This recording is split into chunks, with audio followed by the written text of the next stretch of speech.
Okay, I'd like to welcome you to today's session. My name is Marilyn Nonkin. I'm chair of the Performance Committee for AMS. I want to thank you all for being here, and I wanted to also thank my colleagues, Gwyneth Bravo and Braxton Shelley, who helped not only select the participants in today's panel, but also some of the other pop-ups that you're seeing. And I just wanted to make a point that we're trying to expand the role of performers and the views on performance here in the AMS. And when we received proposals for performers for the conference, we were struck by the lack of the amount of time for performance, and we wanted to include more discussion of performance, what we may call intangible cultural heritage. These traditions and practices and rituals and things which are hard to grasp, non-corporeal components which so inform performance, which really animate our performance history and a lot of our musicological discourse. This is a big motivation. We really wanted to see more about it, and we thought, looking at Kamilla Arku here and Jimmy Kachulis, that these were two performer scholars who deserved a greater forum. And so I'm really pleased that they agreed to sort of reconceive their presentations to this sort of novel format, incorporating performance and discussion, and afterwards a bit of a Q&A. So this is the first time we've done this sort of format at AMS, and I hope we'll see it continue and expand because these are important topics that inform performance, in composition, education, and really have to do with the way that we navigate our discourse and what materials we're willing to consider when pursuing our research and performance agendas. So I want to thank you for coming. I'd like to start with Kamilla. I believe everyone can find her information. She is a very accomplished performer. She's concertized throughout North America, Europe, and Africa. You can Google her. Not only is she a performer, she's come to us from Yale and the Royal College of Music, and now she's completing her PhD or pursuing her PhD in musicology at NYU. She's also very involved with volunteer activities and is co-founder of a foundation, Music for Liberia.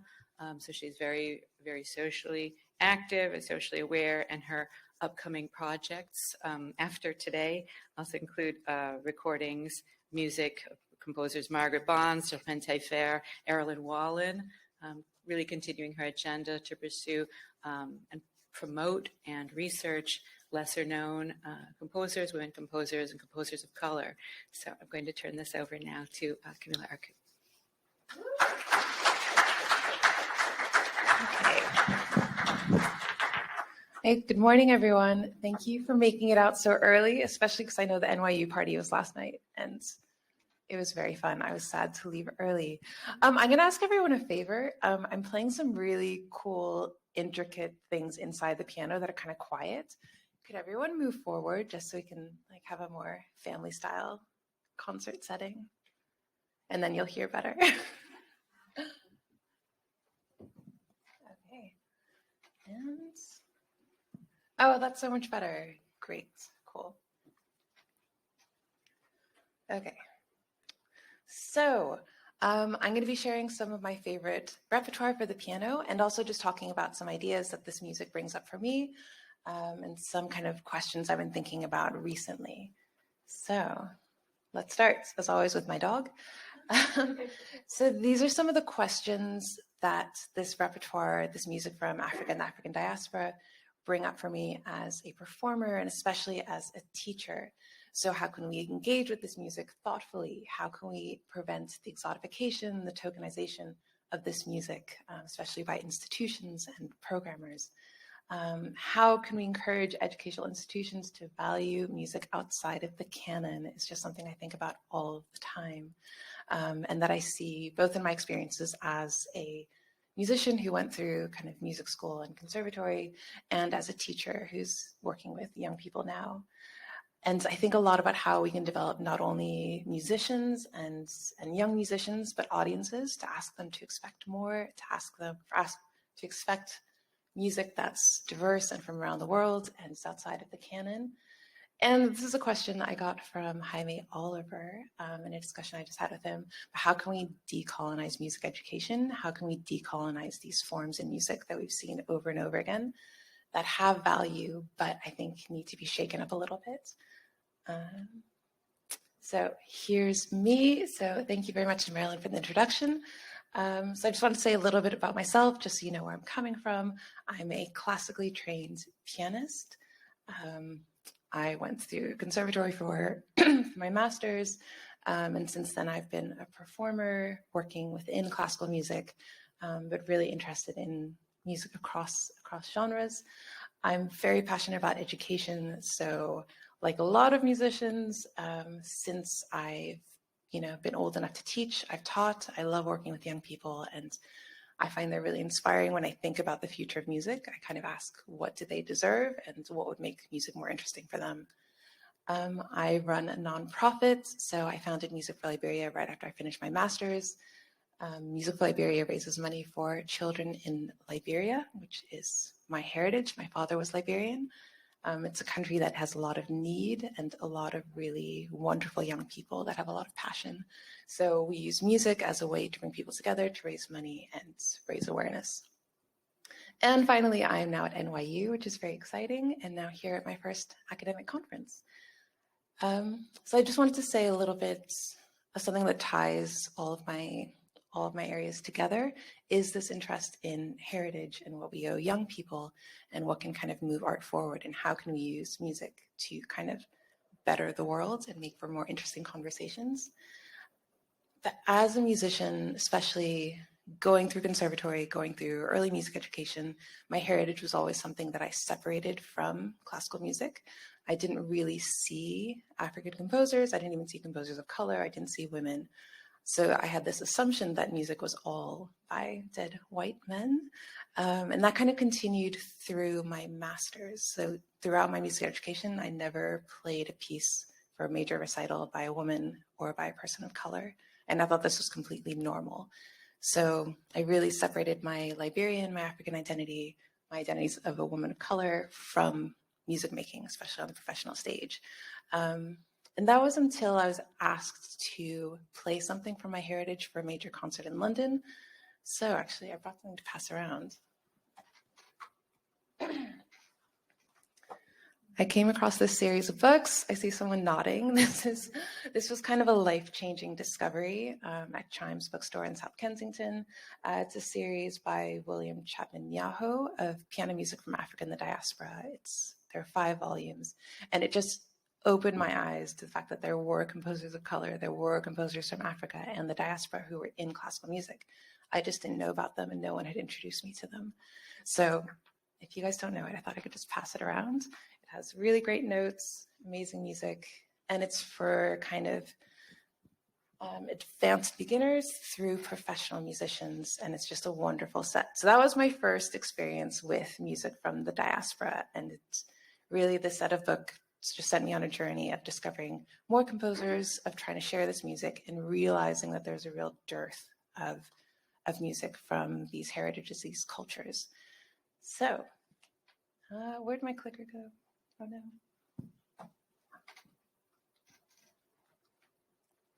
So, revisiting early music education.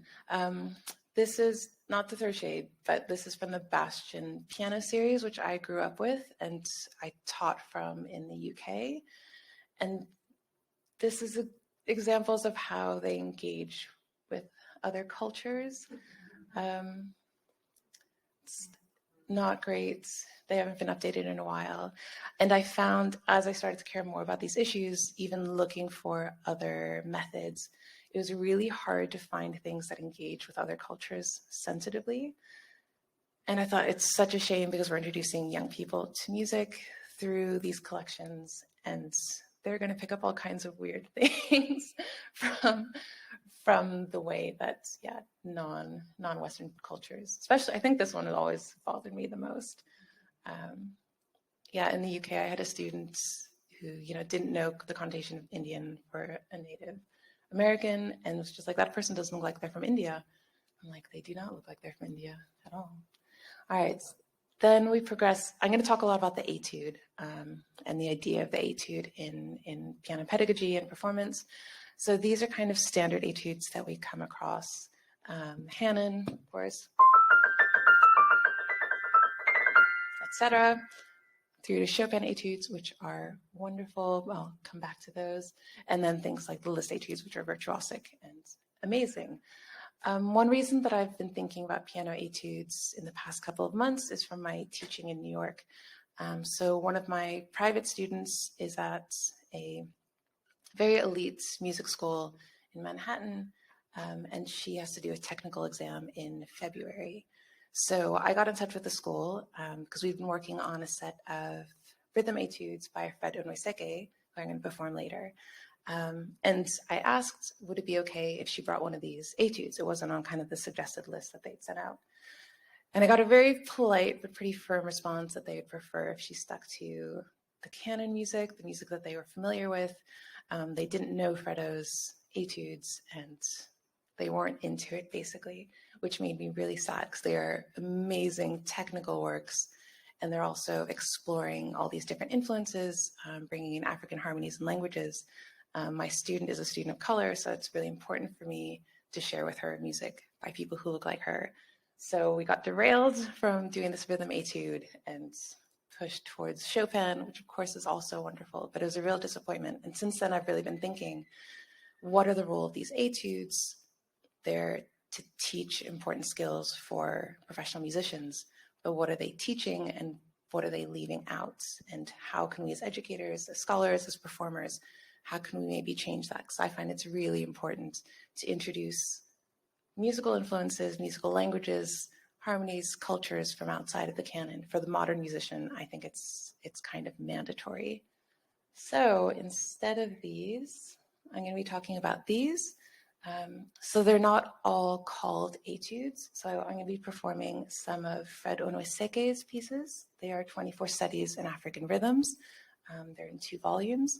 The other pieces aren't called etudes, but either in conversation with the composers or just really engaging with the pieces, I think of them as etudes, and I think that they're meant to teach, which is what an etude does. So we have 24 Studies in African Rhythms by Fred Onweseke. We have Egyptian Miniatures by Nala Matar and Valerie Capers' Portraits in Jazz. So Fredo's pieces are a result of his studies across the African continent. He visited over 30 countries and studied traditional and popular music. And the result is this amazing, wonderful set of not easy piano etudes that I'll be sharing a few of later. Nala's projects, she's part of the New African Music Project, and she explains these pieces as etudes for the modern pianist. They teach extended techniques inside the piano, but they also introduce Egyptian musical languages, which is a really interesting kind of hybrid. So this is what she finds important for students to learn now. And then Valerie Capers' Portraits in Jazz. This is a set of, I think of them as jazz etudes. That's how I present them to my students. And they're for younger students, which is really valuable. And they're meant to introduce classical musicians, classical music students, to these jazz idioms and to these jazz histories. So it's almost time to play something. So this is Nala. She is a wonderful composer who consistently engages with Egyptian culture and wants the world to engage with Egyptian culture. At the same time, she's working firmly in classical music. She's very influenced by avant-garde composers, especially Henry Cowell, John Cage. Henry Cowell, you'll see the influence in the pieces I'm going to play because they really engage with extended techniques. And again, she thinks that these skills are necessary for young musicians in order to become competent performers going forward. So I'll just leave. Oh no, I think there's one more slide. So just to see what the score looks like for this piece. So she has very extensive explanations in English and in Arabic of the techniques. I put up one of the pieces I'm not playing. It is, I don't know if you can read the note at the bottom, but it's inspired by dances of people who live in the desert. So for all the pieces, she has a little note. She really wants the performer, whether they're Egyptian or not, to be able to kind of immerse themselves in these worlds. So, and something I find for all this music, an extensive note section is amazing and really helps. So I'm going to be playing 4 movements of Nala's Egyptian Miniatures. Again, there's a lot inside inside the piano, so watch out for that. I'll be playing Passing Night, which she describes as still waters interrupted by a shooting star. So imagine that with some Egyptian heat. I'll be following that with The Pulse of the Streets, which is describing a chaotic street scene in Cairo. And she asks the performers to imagine all the different levels of sound. Then Death Improvising. She speaks a lot about the importance of death in Egyptian culture. So this is a kind of interlude where death is improvising at the piano. And finally, the Nile's Sweet Romance, which is a very gentle kind of hymn to the Nile.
left? Yes.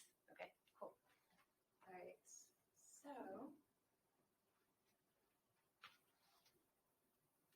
Okay, moving on to Valerie Capers. Can you guys hear me? Okay. Need the mic for the video. Oh yeah, the video. Yes. On? Okay. Okay, so I'm going to play a few pieces by Valerie Capers. Valerie Capers is just the coolest woman. She's the first blind graduate of Juilliard. She started as a classical pianist and then transitioned to composition and jazz. And she wrote, as I mentioned, she wrote these jazz portraits. Each one is dedicated to a different jazz musician, and it's teaching young students kind of these jazz styles and introducing them to these styles of jazz. And it's just amazing writing. It's, yes, turn it on. It is on. That's fine. Go ahead. Okay, sorry people at home. So I'm going to play just a few of these. I think I'll play 3 of the little ones. I'll play Ella Scott's The Little Lamb, which is dedicated to Ella Fitzgerald, followed by Billy's song, dedicated to Billie Holiday, and let's do a fast one. Then we'll do Cool Train, dedicated to John Coltrane.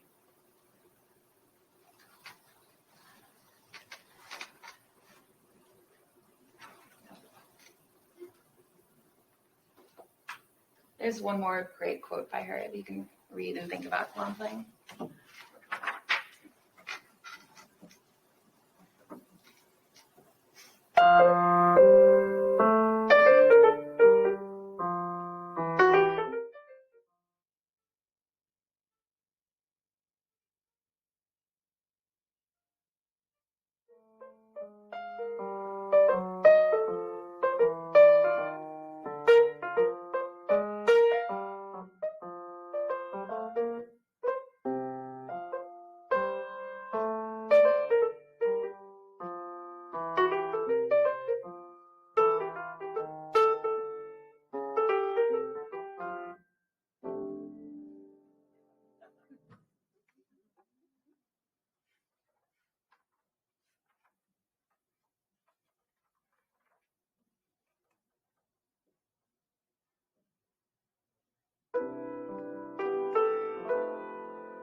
One more try at the mic. Yes. Okay. So finally, I'm going to share music by a composer that I just had the opportunity to meet, which was wonderful. So Fred Onweseke, known to his friends as Fred O. He's a really cool guy, very stylish, as you can see.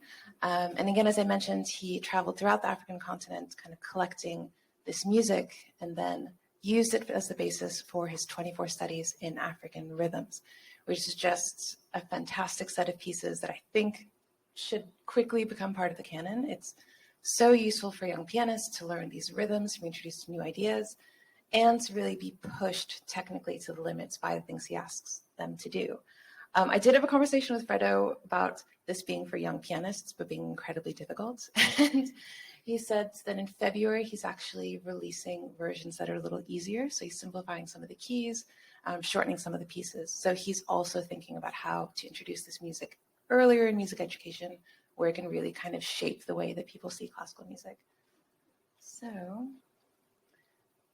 here's something I really appreciate from Fredo's foreword. So he talks about how this music isn't just unknown to non-African performers, but also to performers from Africa, musicians from Africa. So he talks about how these cultures and these musics are so kind of specific and complicated and worthy of study that even between countries, even between cultures within the countries, they're worthy of study. So I'll be playing, hopefully, 3 of his pieces, unless I get a massive cutoff from Marilyn. So the very first, so the very first piece of the set, which is called Okoye, which is based on West African drumming rhythms, and then Pende, which is a lullaby from kind of Central African region. Fredo introduces this piece by saying to imagine a mother who is singing to her child and summoning the spirits, asking them to look over the child. And then finally doing another dance tune, Oye Dance number 3, which is based on some Nigerian, I think, dances.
Thank you so much. I really tried to pick this music because I thought it would stimulate conversations. So I'm really interested in kind of what you guys are thinking about, if you think about similar things or questions we could discuss together.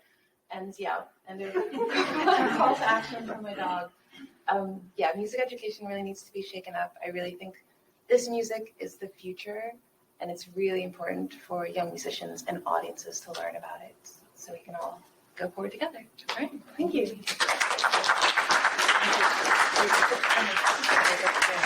Thank you.